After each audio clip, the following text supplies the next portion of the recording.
Hello student, आज हम बात करेंगे आइडियल सॉल्यूशन की। तो बेटा आइडियल सॉल्यूशन होता क्या है, सबसे पहले हम जान लेते हैं। The solution obey Raoult's law all temperature and all concentration. देखो आइडियल सॉल्यूशन वो सॉल्यूशन होता है जो हर एक टेम्परेचर पर और हर एक कंसंट्रेशन पर राउल्ट्स लॉ को ओबे करे। यानी जो राउल्ट्स लॉ को ओबे करेगा या राउल्ट लॉ को फॉलो करेगा वो हमारा क्या होगा, आइडियल सॉल्यूशन होगा। यहाँ पर बात करते हैं दे फॉर्म, यानी आइडियल सॉल्यूशन बनता कैसे, they form mixing of two component. देखो ऐसा नहीं कि जो भी सॉल्यूशन बनेगा, आइडियल सॉल्यूशन बनेगा तो उसमें दो ही कंपोनेंट हो सकता हो 3 कंपोनेंट हो सकता हो 4 कंपोनेंट हो, क्योंकि सॉल्यूशन बनेगा तो हो सकता हो यानी 2 से ज़्यादा भी कंपोनेंट हो सकते हैं। तो दे form mixing two component that have identical molecular size. यानी देखो अगर कोई सॉल्यूशन बन रहा है तो वहाँ पर जो मॉलिक्यूल का साइज होना चाहिए वो क्या होना चाहिए, आइडेंटिकल होना चाहिए, एक जैसा होना चाहिए, साइज एक जैसा, स्ट्रक्चर या फिर इंटरमॉलिक्यूलर फोर्स। ठीक है, इंटरमॉलिक्यूलर फोर्स।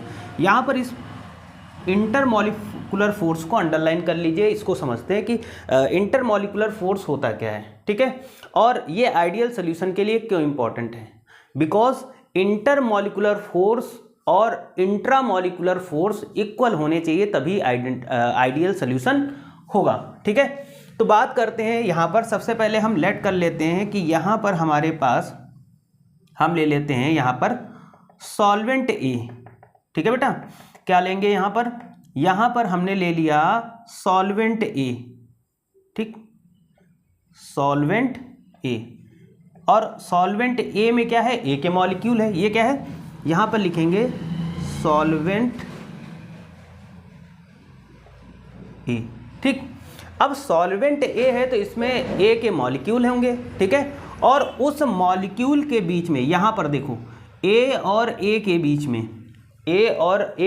में क्या लगेगा, यहाँ पर इंट्रा मॉलिक्यूलर फोर्स लगेगा। क्या लगेगा, intra molecular force of attraction.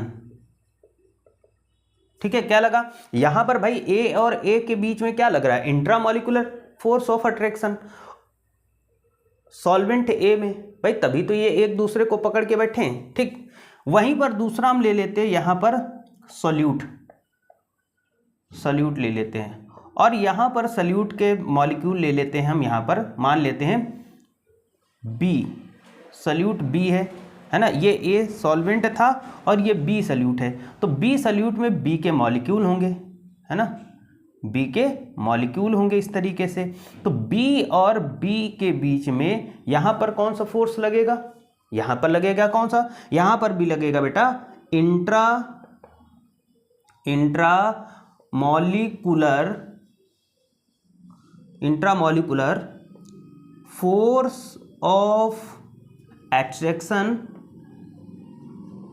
Intramolecular force of attraction में लगेगा। ठीक है, तो यहां पर देखो अब क्या होगा, अगर हम इन दोनों को मिक्स करते हैं, तो हम अगर मिक्स करेंगे इन दोनों को तो यहां पर क्या बनेगा, यहां पर एक सॉल्यूशन बनेगा। ठीक है, यहां पर क्या बनेगा बेटा, सॉल्यूशन बनेगा। अब सॉल्यूशन बनेगा तो कॉमन सी बात है, यहां पर इसमें क्या होंगे, सॉल्वेंट ए और सॉल्यूट बी दोनों के मॉलिक्यूल होंगे, तो यहां पर ए भी होगा और बी भी होगा। ठीक है, अब देखो यहां पर ये क्या बन गया, ये एक सॉल्यूशन बन गया। क्या बन गया बेटा, सॉल्यूशन बन गया। अब देखो यहां पर क्या होगा, अब यहां पर जो इंटरमॉलिक्यूलर फोर्स लगेगा, अब देखो यहां पर ए और बी के बीच में अभी तक क्या था, यहां पर ए और ए के बीच में कौन सा फोर्स लग रहा था, इंट्रामॉलिक्यूल, यानी सेम एटम या सेम मॉलिक्यूल के बीच में फोर्स लग रहा है, ए और ए के बीच इंट्रा लगेगा। ऐसे बी और बी के बीच में क्या लग रहा था, इंट्रामॉलिक्यूलर फोर्स लग रहा था। ठीक है, लेकिन अब देखो यहां पर जैसे सॉल्यूशन बना तो इनके बीच में फोर्स कौन वर्क करेगा, तो यहां पर फोर्स लगेगा inter molecular force of attraction, ठीक है। अब ए और ए के बीच में क्या लगेगा, इंटरमॉलिक्यूलर फोर्स ऑफ अट्रैक्शन, ठीक है, दिख रहा है आपको, दिख रहा है। तो इसलिए हम क्या कह सकते हैं बेटा, यहां पर क्या इक्वल होगा, यानी यहां पर हम कह सकते हैं क्या कि intramolecular force of attraction equal to होगा बेटा इंटरमॉलिक्यूलर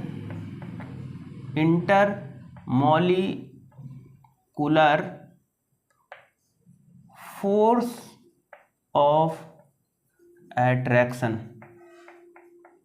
ठीक है। तो यहां पर ये आइडियल सॉल्यूशन होगा जब intramolecular force equal to intermolecular force के इक्वल में हो जाए, तो वहां पर वो एक आइडियल सॉल्यूशन होगा। दिख रहा है आपको, चीजें समझ में आ रही, मैं देख लेता हूं, हाँ दिख रहा है, ठीक है। यहां पर इतना नोट कर लीजिए, फिर अगली कंडीशन की ओर स्क्रीनशॉट ले लो, फिर आगे चलते हैं, ठीक है। यहां तक हो गया, आगे देखो, आगे चलते हैं बेटा, देखो आगे देखो, ये राउल्स लॉ, देखो ये आइडियल सॉल्यूशन तभी होगा जब इंट्रामॉलिक्यूलर फोर्स इंटरमॉलिक्यूलर फोर्स के इक्वल होगा। अगली कंडीशन, यहां पर मान लेते हैं हमारे पास सॉल्यूट, मान क्या है, यहां पर है हमारे पास सॉल्यूट ए, ठीक है, इसको हमने ऐसे बंद कर दिया, यहां पर है बेटा सॉल्यूट ए, ठीक है। और इसको जब हमने क्या किया, सॉल्यूट नहीं सॉरी सॉल्वेंट है, ये सॉल्वेंट, ठीक है, सॉल्वेंट ए है, ठीक। और इसको जब हम गर्म करेंगे तो वेपर प्रेशर आ जाएगा यहाँ पर P0 ए, ठीक है। जब इसको हम क्या करेंगे, हीट करेंगे, और इसका जो मोल फ्रैक्शन होगा वो होगा XA। तो हम क्या लिख सकते हैं, PA equal to P0 A into XA, तो हाँ ये हो जाएगा XA, ठीक। वैसे ही अगर हम यहाँ पर क्या कर देते हैं, यहाँ पर ले लेते हैं हम क्या बेटा, यहाँ पर सॉल्यूट। अब देखो यहाँ पर वेपर प्रेशर कब बना, तो ये तब बना जब A और A के बीच का जो इंट्रामॉलिक्यूलर फोर्स है वो ब्रेक हुआ। वैसे ही हम सॉल्वेंट को जब हीट करेंगे, ऐसे ही हम सॉल्वेंट B ले लेते हैं और इसको ऐसे बंद कर देते, यहाँ से लगा देते, इसका वेपर प्रेशर निकलेगा, तो ये निकलेगा P0B, ठीक है। और इसका मोल फ्रैक्शन क्या होगा, XB होगा, ठीक है। तो जब हमने इसको हीट किया तो B और B के बीच का जो इंट्रामॉलिक्यूलर फोर्स था वो ब्रेक हुआ, ठीक। तो ये बन जाएगा PB इक्वल टू P0B और XB, ठीक। अब जब हम इन दोनों को मिलाएंगे, तो इन दोनों को जब मिलाएंगे तो इससे क्या बनेगा, एक सॉल्यूशन बनेगा। तो यहां पर सॉल्यूशन बनेगा जिसमें क्या होगा, यहां पर ये एक सॉल्यूशन बन गया, ये सॉल्यूशन हो गया, सॉल्यूशन हो गया, जिसमें क्या होगा, ए के मॉलिक्यूल भी होंगे और बी के भी मॉलिक्यूल होंगे, ए के मॉलिक्यूल होंगे बी के भी होंगे, ऐसे, ठीक है। तो हम कह सकते हैं कि total P equal to P क्या हो जाएगा, P0 A into XA plus P0 B into XB, ठीक है। तो ये यहाँ पर राउल्स लॉ को फॉलो करता है, इसलिए हम वेपर प्रेशर की बात करते हैं। तो ये हमारा क्या हो जाएगा, आइडियल सॉल्यूशन। इसका स्क्रीनशॉट ले लीजिए, ठीक है। तो यहाँ पर हो जाएगा, यहाँ T नहीं P टोटल हो जाएगा, ठीक है। अब देखो यहाँ पर हम बात करते हैं अगर वॉल्यूम की, तो देखो वॉल्यूम चेंज नहीं होता है, no volume change, no volume change. Ideal solution होगा तो वॉल्यूम चेंज नहीं होगा। जैसे यहाँ पर सॉल्वेंट क्या है, सॉल्वेंट A है, ठीक है। और यहाँ पर सॉल्यूट हो गया, है ना, सॉल्यूट क्या है, B है, ठीक है।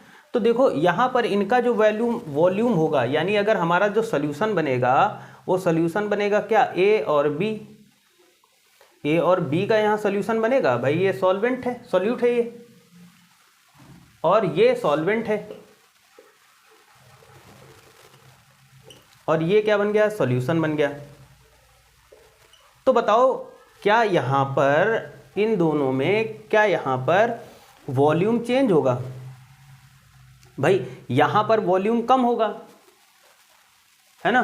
क्यों? क्योंकि भाई देखो यहाँ पर फोर्स ऑफ अट्रैक्शन अलग है, यहाँ पर फोर्स ऑफ अट्रैक्शन अलग है, और यहाँ पर फोर्स ऑफ अट्रैक्शन अलग होगा। तो मतलब हम कह सकते हैं यहाँ पर वॉल्यूम क्या होगा, यहाँ पर फोर्स ऑफ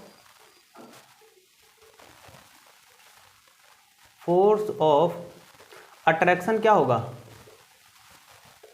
अट्रैक्शन गुड होगा, है ना। तो जब गुड होगा तो ये कम जगह घेरेंगे, ठीक है। तो इसीलिए क्या होगा, वॉल्यूम चेंज नहीं होगा, ठीक है। तो आइडियल सॉल्यूशन के लिए वॉल्यूम चेंज नहीं होता है, ठीक है। ये चीज़ समझ में आ गई होगी, ये चीज़ समझ में आ गई, ठीक है। और क्या होगा, ठीक है। अगली कंडीशन देखो, अगर आइडियल सॉल्यूशन होगा बेटा, ठीक है, ठीक है, अगर आइडियल सॉल्यूशन है तो अगली कंडीशन ये आ जाती है क्या, कि हीट चेंज इक्वल टू 0, ठीक है। अगर आइडियल सॉल्यूशन है तो हीट चेंज नहीं होगी, ठीक है। तो ये कंडीशन थी हमारी यहाँ तक, ठीक है। तो समझ में आ गया होगा कि आइडियल सॉल्यूशन होता क्या है, ओके।